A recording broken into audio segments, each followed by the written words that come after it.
तो अब देखना दिलचस्प होगा कि बाबा की भविष्यवाणी कितनी सही होती है। क्या निशांत मंत्री बनते हैं, क्या वो ये सुनील कुमार पिंटू, शीला मंडल, भगवान सिंह कुशवाहा को मौका मिलता है, ये देखना दिलचस्प होगा। नमस्कार, सिटी पोस्ट लाइव देख रहा है, मैं हूं आपके साथ उत्तम झा। बिहार में 7 मई को मंत्री कैबिनेट की शपथ होगी। पटना के ऐतिहासिक गांधी मैदान में शपथ ग्रहण समारोह होगा। तैयारी जो है वो तेज चल रही है, लेकिन बाबा ने एक बार फिर से भविष्यवाणी कर दी है। पर्ची जो है वो निकल गया है। इस वीडियो में आप जान पाएंगे कि बिहार सरकार में कौन कौन ऐसे विधायक हैं जो मंत्री बनेंगे और पटना के गांधी मैदान में शपथ लेंगे। हमारे साथ chief editor Shrikant Pratu sir हैं। सर, किस तरीके से इस चीज को देख रहे हैं? पर्ची निकल गया है। देखिए, ज्योतिषाचार्य पंडित अभय कृष्णा जी महाराज ने सरकार बनने के पहले भी एक पर्ची निकाली थी, और उस समय तो किसी को पता नहीं था कि कौन सीएम बनेगा, क्योंकि बीजेपी के बारे में यही कहा जाता है कि कोई नहीं जानता बीजेपी किसको सीएम बना देगी, और जिसका नाम ज़्यादा चर्चा में रहता है उसको तो नहीं ये बनाती है। तो आखिरी क्षण में आपने देखा कि पहले सम्राट का नाम खूब चला, और आखिरी क्षण में लोग इधर उधर भटकने लगे कि सम्राट नहीं बनेंगे, नहीं बनेंगे, नहीं बनेंगे। उस समय भी जो उन्होंने पर्ची खोली थी उसमें सम्राट चौधरी का नाम लिखा हुआ था, और उन्होंने दावा किया था कि सम्राट चौधरी ही बनेंगे।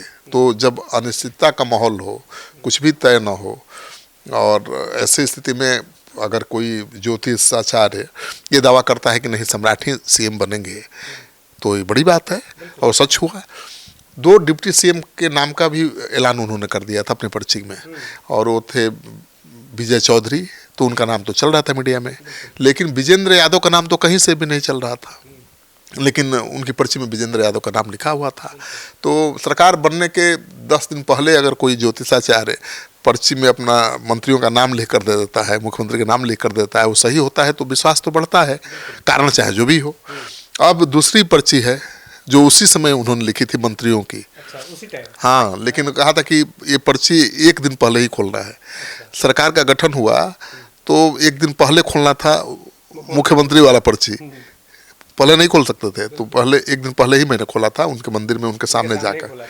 और अब कल तो मंत्रिमंडल का विस्तार हो रहा है, गांधी मैदान में तो उत्सव ला माहौल है, मानो बंगाल में जो जीत हुई है उसका जश्न मनाया जाएगा यहाँ। तो ये तो बहाना है शपथ समारोह, असली यहाँ पर शक्ति प्रदर्शन है और जश्न है। तो ये पर्ची बाबा ने जारी कर दी है, और ये भी पर्ची उनके सामने जाकर उनके मंदिर में ही खोला है। तो उन्होंने लिखा है इसमें पर्ची में, जेडीयू से विजय कुमार चौधरी उप मुख्यमंत्री तो पहले से बने हुए हैं, विजेंद्र प्रसाद यादव उप मुख्यमंत्री ये भी बने हुए हैं।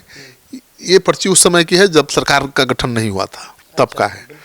श्रवण कुमार का नाम लिखा हुआ है, निशांत कुमार का भी नाम लिखा हुआ है पर्ची में। निशांत आश्चर्यचकित है, निशांत का नाम है इसलिए कि निशांत यात्रा पर निकल गए थे। निशांत तो चाहते तो डिप्टी सीएम बन सकते थे, खबरें चल रही थी वहीं डिप्टी सीएम होंगे, लेकिन नहीं बने और यात्रा पर निकल गए। तो माना जा रहा था कि निशांत अपनी स्वतंत्र पहचान बनाना चाहते हैं, चुनाव लड़कर मंत्री बनना चाहते हैं, लेकिन देखिए पर्ची में तो पहले से लिखा था वही सही हो रहा है। निशांत अब मान गए हैं शायद। अच्छा, ऐसी बात ये भी है कि 7 को जो उनका यात्रा होने वाला था वो भी कैंसिल हो गया। हाँ, 7 से फिर यात्रा शुरू होने वाला था, वो कैंसिल हो गया, मतलब वो मंत्रिमंडल में शपथ लेने जा रहे हैं। और अशोक चौधरी उनका नाम भी लिखा हुआ है, मदन सहनी का नाम लिखा हुआ है, सुनील कुमार का नाम लिखा हुआ है, जमा खान भी बाबा के अनुसार मंत्री बन रहे हैं, लेसी सिंह बन रही हैं, बुलो मंडल बन रहे हैं, दामोदर रावत बन रहे हैं, रत्नेश सदा, शीला मंडल, भगवान सिंह कुशवाहा बन रहे हैं। तो में भी सर कई नाम जो है वो नए हैं या फिर रिपीट हो रहे हैं? नहीं है ना, नए नाम। अब जैसे शीला मंडल तो मंत्री इस बार नहीं थी, पहले थी, तो वो फिर से बन रही हैं। भगवान सिंह कुशवाहा मंत्री नहीं थे, वो बन रहे हैं। निशांत कुमार किसी मंत्रालय में नहीं थे, पहली बार राजनीति में आए हैं, वो मंत्री बन रहे हैं। तो 3 नाम तो यही आपको दिख रहा है नया। लेसी सिंह भी शायद मंत्री नहीं थी, पिछले मंत्री थी, हाँ, तो वो फिर से बन रही हैं। और बीजेपी की के मंत्रियों की सूची भी बाबा ने लिख रखी है भाई। और ये पर्ची कब का है मैं देख लूँ, डेट लिखा है कहीं, हाँ, 16/4/2026 बुधवार का दिन, ये उस दिन की पर्ची है। मतलब सम्राट चौधरी ने 15 को शपथ लिया था और 16 को बाबा ने पर्ची बनाई थी। मतलब मंत्रिमंडल से बहुत अब विस्तार तो अब हो रहा है ना भाई। 16 अप्रैल को पर्ची है और आज कितना तारीख है? तो 20 दिन हो गए। 20 दिन हो गए, 20 दिन पहले की पर्ची है।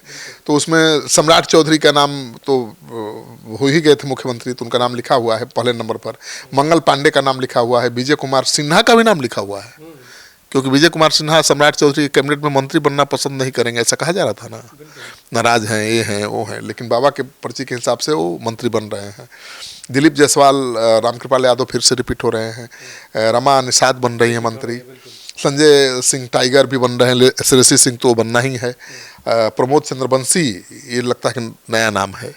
प्रमोद चंद्रवंशी पिछले बार भी मंत्री थे, तो ये मंत्री बन रहे हैं बाबा के। हाँ हाँ हाँ बिल्कुल, तो मंत्री बन रहे हैं। सुनील कुमार पिंटू बन रहे हैं, नया नाम है।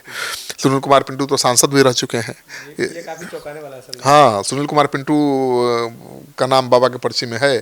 सुरेंद्र मेहता और लखनदेव पासवान भी का नाम है।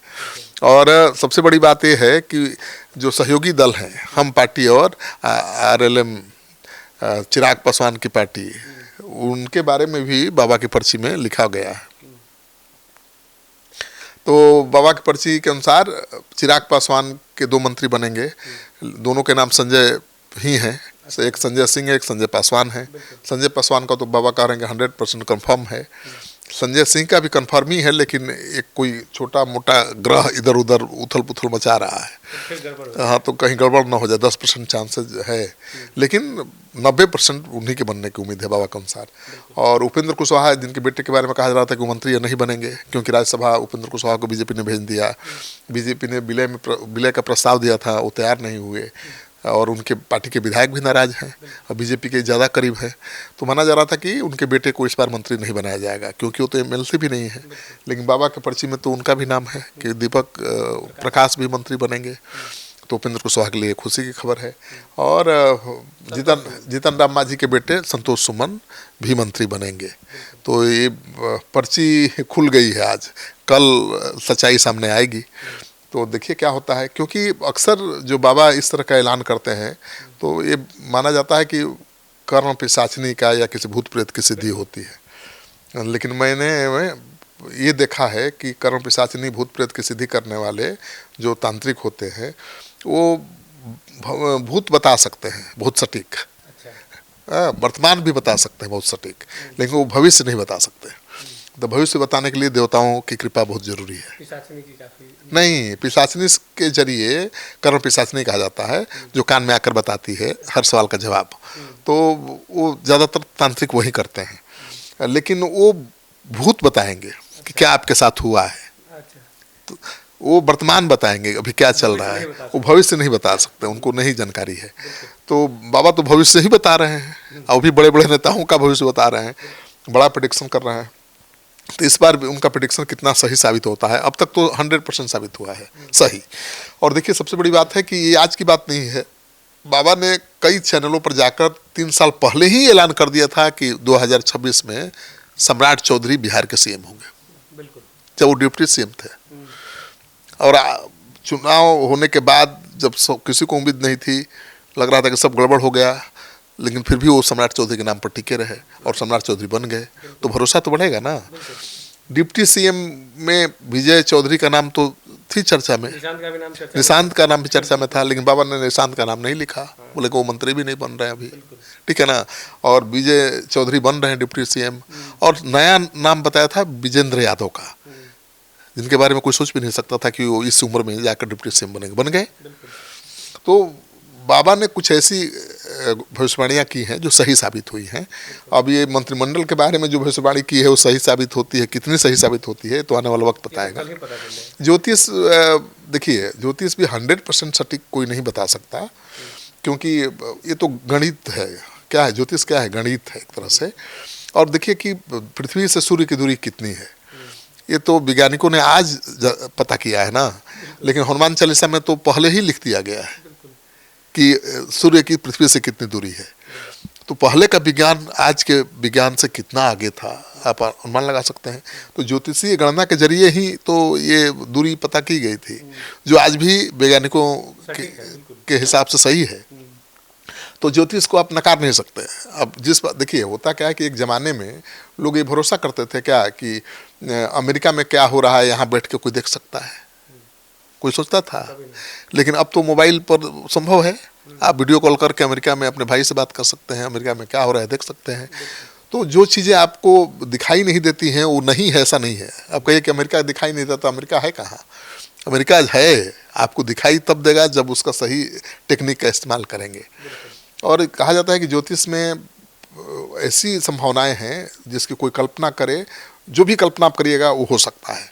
जैसे आप हम बात कर रहे हैं या कोई घटना दुर्घटना होती है, सब कुछ ब्रह्मांड में रिकॉर्डेड है। महाभारत कैसे हुआ, कृष्ण कैसे दिखते थे, ठीक है ना, भगवान अर्जुन कैसे दिखते थे, कैसे लड़ाई हुई थी, वो पूरी लड़ाई को देखा जा सकता है। अच्छा। जी, ये हमारा अध्यात्म की ताकत है। कृष्ण की बांसुरी कहा जाता है कि अभी भी बजती है वृंदावन में।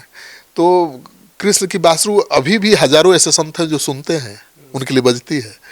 लेकिन अब भाई सुनने के लिए तो आपको कोई टेक्निक होना चाहिए ना। मोबाइल नहीं रखिएगा तो आप कैसे किसी से सुन लीजिएगा। तो जो टेक्निक है ब्रह्मांड से कनेक्ट होने का, वो आप जानेंगे तभी आप ब्रह्मांड को समझ पाएंगे ना। तो कुछ ज्योतिष हैं जो ज्योतिष के गणित को समझते हैं, जोड़ घटाव को समझते हैं और उसी आधार पर प्रेडिक्शन करते हैं। और बाबा का वही दावा है कि भाई वो ईश्वर की प्रेरणा से भविष्यवाणियाँ करते हैं। और सबसे बड़ी बात यह है कि ठीक है, जो भविष्यवाणी करते हैं बड़े बड़े नेताओं के बारे में, वो तो बहुत बड़े बड़े बाबा बन गए हैं, बड़े बड़े आश्रम और क्या है। ये साधारण व्यक्ति हैं और मुझे लगता है बहुत साधारण परिवार से भी आते हैं, साधारण ही रहते हैं। और ऐसा नहीं है कि आपके पास गुरु दक्षिणा देने के लिए कुछ नहीं है तो नहीं देखेंगे। आप उनके दरबार में पहुंच गए तो आपको देख लेंगे। कुछ मांगते नहीं हैं, प्रेम से जो गुरु दक्षिणा दे दिया। तो अगर ये पेशा न बनाए, मैंने इसको हार्डकोर पेशा न बनाए, भाई कोई काम करेगा तो जीवन यापन के लिए, व्यवस्था चलाने के लिए तो पैसा चाहिए ही। लेकिन वो प्रकृति पूरा कर देती है, कहीं ना कहीं से आ ही जाता है। लेकिन आप जरूरत से ज़्यादा उम्मीद करिएगा जो जरूरी ही नहीं है आपके लिए, और उम्मीद करेगा हो जाए तो नहीं होगा। वो प्रारब्ध में होगा तभी होगा। तो बाबा ने जो भविष्यवाणी की है इसको लेकर कई चैनलों, हमारे चैनल पर जो दिखाया था हमने, और सही भविष्यवाणी साबित हुई थी सम्राट चौधरी को लेकर। तो हमारे व्यूअर्स लगातार कमेंट कर रहे थे कि भाई वो मंत्री वाला पर्ची उस दिन बनवाए थे वो दिखाइए। तो मंत्री वाला पर्ची तो सही में उसी दिन बनवा लिया था मैंने, लेकिन इसको रखा है, आज खुलवाया है, बाबा के सामने ही खुला है और इसमें ये तमाम मंत्रियों के नाम अंकित हैं। तो अब देखना दिलचस्प होगा कि बाबा की भविष्यवाणी कितनी सही होती है। क्या निशांत मंत्री बनते हैं, क्या अब ये सुनील कुमार पिंटू, शीला मंडल, भगवान सिंह कुशवाहा को मौका मिलता है, ये देखना दिलचस्प होगा। बहुत बहुत धन्यवाद सर। हमारे साथ chief editor Shrikant Pratyush sir थे और बाबा ने पर्ची खोल दी है और ये पर्ची कितना सही है 7 मई को पता चल जाएगा, जब गांधी मैदान में इन पर्ची पर जिन विधायकों का नाम है जो मंत्री पद के शपथ लेंगे, तो ये खुलासा हो जाएगा कि बाबा ने जो पर्ची खोली है वो कितना सही है। आप क्या कुछ सोचते हैं, कमेंट बॉक्स में जरूर लिखेगा। धन्यवाद।